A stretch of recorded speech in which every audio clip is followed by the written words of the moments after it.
¿Cómo están? Dios te bendiga. Espero que estén bien. Hoy quiero compartir con ustedes una enseñanza de Cristo respecto de la paternidad. Y viene al caso porque estamos cerca del Día del Padre. Este 21 de junio va a ser el Día del Padre. Y en función de los padres, tanto como la madre y el papá biológico de cada uno, quería compartir el concepto bíblico de la palabra padre. Por eso quiero llevarlos a que podamos leer Mateo 23:9. Mateo 23:9. Aquí vamos a ver que Cristo hace una afirmación que nos hace pensar realmente qué es lo que está queriendo enseñar Él y qué significa la palabra Padre, ¿no? También vamos a leerlo, dice así: y no llaméis Padre vuestro a nadie en la tierra, porque uno es vuestro Padre, el que está en los cielos. Nos preguntamos entonces, ¿qué quiso decir Cristo cuando Él afirmó aquí: no llaméis a nadie en la tierra vuestro Padre? Nos surge una pregunta inevitable. ¿Acaso Cristo prohibió el uso de la palabra Padre para cualquier ser humano? Si esta fuera la intención, ¿cómo podemos explicar que la propia Escritura emplea dicho término para padres biológicos, para antepasados y aún para describir ciertas relaciones espirituales? Para dar una respuesta, esta respuesta requiere examinar el uso bíblico de esta palabra en el contexto inmediato de la enseñanza de Cristo. ¿Y cuál es el fundamento teológico para sostener dicha afirmación? La pregunta ahora es: ¿la Biblia utiliza esta palabra Padre en distintos sentidos? Cuando vemos la Escritura, nos damos cuenta que ella utiliza el término Padre de diferentes maneras. Por ejemplo, utiliza a Dios como Padre Supremo. Cristo enseñó a su discípulo a orar y Él le dijo: cuando oren, digan de esta manera: Padre nuestro que estás en los cielos. Eso está en Mateo 6:9. Ahí Dios es representado como el verdadero Padre de su pueblo. También la Biblia utiliza el artículo Padre o el término Padre como el Padre espiritual del mal. Cuando Jesús le dice precisamente a los fariseos: vosotros sois de vuestro padre el diablo, en Juan 8:44. Aquí la palabra describe una afiliación espiritual y moral con ese padre, el padre maligno. También la Biblia utiliza la palabra padre como padre biológico. Por ejemplo, el autor de Hebreo afirma: tuvimos a nuestros padres terrenales que nos disciplinaban. Hebreo 12:9. El término en la Biblia se usa normalmente para progenitores humanos. También podemos encontrar al padre según la descendencia. Por ejemplo, los judíos afirmaban: tenemos a Abraham por nuestro padre, en Mateo 3:9. La palabra también aquí se utiliza para antepasados, para representantes del pacto. Por consiguiente, la Escritura muestra que la palabra Padre posee varios usos legítimos. Esto impide entonces interpretar a Mateo 23:9 como una prohibición absoluta del término. Nos preguntamos entonces, si Dios no está prohibiendo el uso del término Padre absolutamente, ¿cuál es entonces el contexto de Mateo 23? Nos surge la siguiente pregunta: ¿qué problema está enfrentando Cristo entonces en Mateo 23 para afirmar esto? Jesús ahí está denunciando a los fariseos y a los escribas porque ellos buscaban reconocimiento y exaltación religiosa. Jesús dice de ellos: aman los primeros asientos en las cenas y las primeras sillas en la sinagoga. Mateo 23, 6. Sigue diciendo: y ellos quieren las salutaciones en las plazas y que los hombres los llamen rabí. Mateo 23, 7. Sigue diciendo el Señor: no llaméis Padre vuestro a nadie en la tierra. Mateo 23, 9. Y aclara: ni seáis llamados maestros. Mateo 23, 10. Surge entonces la pregunta: ¿está Cristo regulando simplemente ciertas palabras o está corrigiendo una actitud espiritual? Hermanos, el contexto indica que Él combate una estructura de prestigio religiosa en la que ciertos hombres buscan ocupar posiciones de honor y de autoridad espiritual sobre el pueblo y sobre los demás. Sin embargo, el argumento de Cristo no termina solamente con la crítica de los fariseos. Jesús fundamenta su enseñanza en algo más profundo. Él dice: porque uno es vuestro Padre, el que está en los cielos. Por lo tanto, la prohibición no surge solamente del abuso de ciertos hombres, sino también de la singularidad de Dios. Singularidad como Padre. ¿Qué quiso decir Cristo cuando dijo vuestro Padre? Porque Él dijo: no llaméis a nadie vuestro Padre.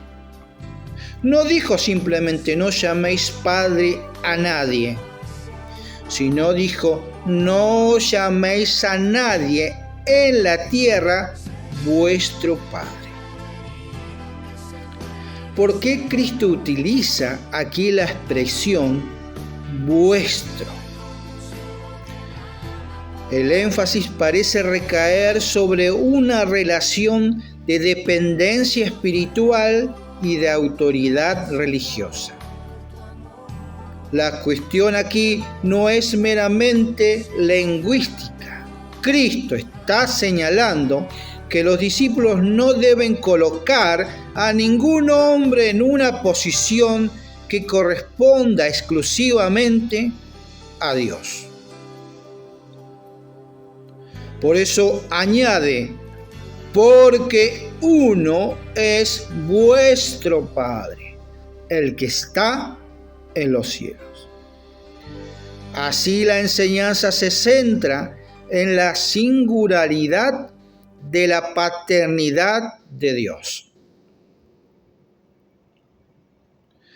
Ahora, muy bien, la paternidad humana, entonces, ¿de dónde se deriva?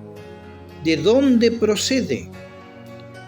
La Biblia enseña que la paternidad humana se deriva de la paternidad original de Dios. Entonces nos preguntamos, ¿está Jesús aquí únicamente corrigiendo el orgullo de los fariseos o también está enseñando algo acerca de la naturaleza misma de la paternidad? Hermanos, la respuesta parece ser ambas cosas. Por ejemplo, Pablo escribe: por esta causa doblo mis rodillas ante el Padre de nuestro Señor Jesucristo, de quien toma nombre toda familia en los cielos y en la tierra. Efesios 3, 14 al 15. Hermanos, este texto enseña que toda paternidad humana encuentra su origen en la paternidad de Dios. Dios no es simplemente un padre entre muchos padres. Él es la fuente de toda paternidad. Todo padre humano es padre de una manera derivada, limitada y dependiente. Nos preguntamos entonces, ¿qué significa ser padre? Significa cuidar, proteger, sustentar, disciplinar, corregir, dirigir y proveer. Sin embargo, los padres humanos realizan estas funciones, pero las hacen de forma imperfecta. Por eso Cristo afirma: pues si vosotros, siendo malos, sabéis dar dádivas a vuestros hijos, cuánto más el Padre. Mateo 7, 11. Hermanos, la paternidad humana existe, pero es imperfecta. En cambio, Dios ejerce perfectamente aquello que los padres terrenales solo pueden reflejar parcialmente e imperfectamente. Dios cuida, sustenta, corrige, disciplina, recompensa a sus hijos de manera absoluta. Por lo tanto, cuando Jesús expresa: uno es vuestro Padre, está recordando que toda autoridad paternal procede y depende de Dios. Algunos podrían decir: ¿cómo pues entonces podemos entender la paternidad espiritual de Pablo? Porque muchos señalan lo que dijo Pablo en 1 Corintios 4:15. Él dijo: porque aunque tengáis 10,000 años en Cristo, no tendréis muchos padres, pues en Cristo Jesús yo os engendré por medio del Evangelio. Preguntamos entonces, ¿Pablo aquí está contradiciendo la enseñanza de Cristo que dijo: no llaméis aquí en la tierra a nadie Padre? La respuesta es no. Pablo aquí no se está atribuyendo un título honorífico. Él está describiendo una realidad ministerial. Pablo fue instrumento de Dios utilizado para llevar el Evangelio a los corintios. Por eso él puede afirmar que él los engendró mediante la predicación. La paternidad mencionada aquí es funcional y evangélica. No es de dignidad eclesiástica. Nos preguntamos, ¿buscó Pablo ser reconocido como una autoridad paternal exaltada? La propia carta de Pablo puede responder esto. Él dice: tengamos a los hombres, y se incluye él, como servidores de Cristo y administradores de los misterios de Dios. 1 Corintios 4:1. Además, sabemos que Pablo combate al partidismo cuando dice: yo soy de Pablo, yo soy de Apolo, yo soy de Cefas, en 1 Corintios 1:12. Aquí Pablo se presenta como alguien que debe ocupar una posición de exaltación religiosa. No. La respuesta es no. Pablo nunca exige ser tratado mediante un título especial de padre. Nunca reclama una dignidad superior basada en su condición de padre espiritual. Nunca encontramos a las iglesias dirigiéndose a él como el padre Pablo. Por el contrario, él insiste en ser considerado esclavo, siervo de Cristo. La pregunta que surge entonces: ¿es legítimo llamar padre espiritual a quien ha sido instrumento de nuestro nacimiento espiritual? Para llegar a responder esto,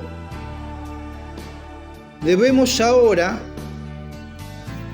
preguntarnos: si Pablo afirma en Cristo yo os engendré por medio del Evangelio, Pablo de esta manera está legitimizando ser o que se reconozca como padre espiritual a él y a futuros hombres. La respuesta requiere una distinción, pues existe una diferencia en reconocer una relación paternal y establecer un título eclesiástico de autoridad. La propia Escritura nos habla respecto de Abraham. Él fue padre de todos los creyentes, Romanos 4:11. Nadie puede entender esta expresión como un cargo eclesiástico. En realidad, esta describe una relación histórica y espiritual respecto de la fe.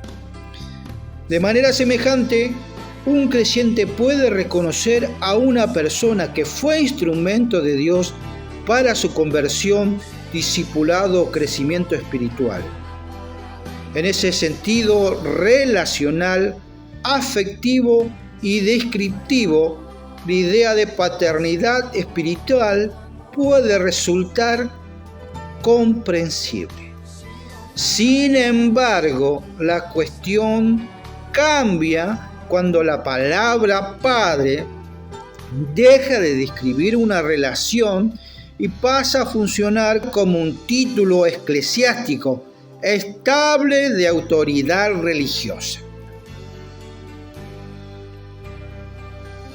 ¿Por qué Pablo no reclamó para sí el título de padre? Si Pablo realmente poseía una relación paternal con los de Corintio, surge la pregunta natural: ¿por qué nunca él exigió ser llamado padre? ¿Por qué nunca se presentó a Pablo como el padre Pablo? ¿Por qué nunca él ordenó a las iglesias reconocerle mediante ese título? Hermanos, la respuesta parece encontrarse en el propio Pablo, en sus propias palabras, cuando él afirma: yo os engendré por medio del Evangelio. Pablo aquí no está reclamando una dignidad especial. Está recordando un hecho histórico. Dios utilizó su predicación para traer a los corintios a la fe. Además, Pablo escribe estas palabras en un contexto donde diversos líderes ejercían influencia sobre la iglesia. Por eso él puede declarar: aunque tengáis 10.000 años en Cristo, no tenéis muchos padres. El argumento de Pablo no es: llámenme padre a mí. Su argumento es: no olvidéis quién os anunció el Evangelio. La apelación de Pablo no es honorífica, sino es pastoral. Él defiende la autenticidad de su ministerio apostólico no como una posición de prestigio religioso. Y es precisamente por eso, y precisamente porque él comprende que toda paternidad se deriva de Dios, él rehúsa convertir aquella relación en un título que pueda desviar la atención de la paternidad suprema de Dios. Hermanos, su actitud revela una humildad apostólica. Pablo reconoce haber sido instrumento de Dios, pero no pretende ocupar el lugar que pertenece al verdadero Padre Celestial. Surge ahora otra pregunta. ¿Acaso existe un oficio eclesiástico de padre espiritual? La pregunta ahora es más específica, porque ¿pretende acaso el Nuevo Testamento instaurar un oficio de paternidad espiritual como una institución? Pablo describe los ministerios precisamente en Efesios 4:11 y dice: Él mismo constituyó a unos apóstoles, a otros profetas, a otros evangelistas, a otros pastores y a otros maestros. Resulta llamativo que en esta lista de categorías ministeriales no aparezca la palabra Padre, porque la Escritura reconoce apóstoles, profetas, evangelistas, pastores y maestros, pero no encontramos una institución eclesiástica denominada padres. Quiero decirles algo. Esto no niega la existencia de relaciones espirituales y profundas dentro de la iglesia. Lo que sí indica es que la paternidad espiritual aparece en el Nuevo Testamento como una descripción relacional y pastoral, no como un cargo ministerial establecido ni por Cristo ni por los apóstoles. La enseñanza de Cristo puede entenderse entonces en dos niveles. El nivel inmediato. Jesús condena la búsqueda de títulos honoríficos y la exaltación religiosa promovida por los escribas y los fariseos. Segundo, el nivel teológico. Jesús recuerda que la verdadera paternidad pertenece primeramente a Dios. Toda paternidad humana es entonces derivada. Todo cuidado paternal humano es entonces un reflejo imperfecto de aquel cuidado del Padre Celestial. Toda autoridad paternal encuentra su origen y fundamento en la paternidad de Dios. Por eso Cristo dirige la mirada a los discípulos diciéndole: lejos de los hombres, sino hacia el Padre Celestial. La evidencia bíblica entonces permite afirmar varias cosas simultáneamente. Primero, Mateo 23:9 no puede interpretarse como una prohibición absoluta del uso de la palabra Padre. La propia Escritura reconoce a padres biológicos, padres según la descendencia, padre en sentido histórico y aún en ciertas relaciones de paternidad espiritual. Segundo, Cristo sí establece una diferencia fundamental entre todas estas formas de paternidad y la paternidad de Dios. Según Efesios 14 al 15, toda paternidad procede de Él. Dios es un Padre, mas Dios no es un Padre más entre otros padres. Él es la fuente de toda paternidad legítima.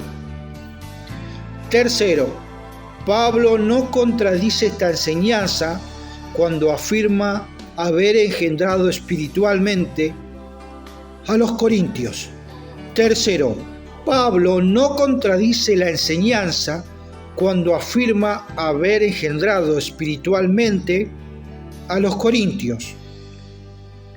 Su lenguaje describe una relación ministerial nacida del Evangelio, no una dignidad eclesiástica ni un título honorífico.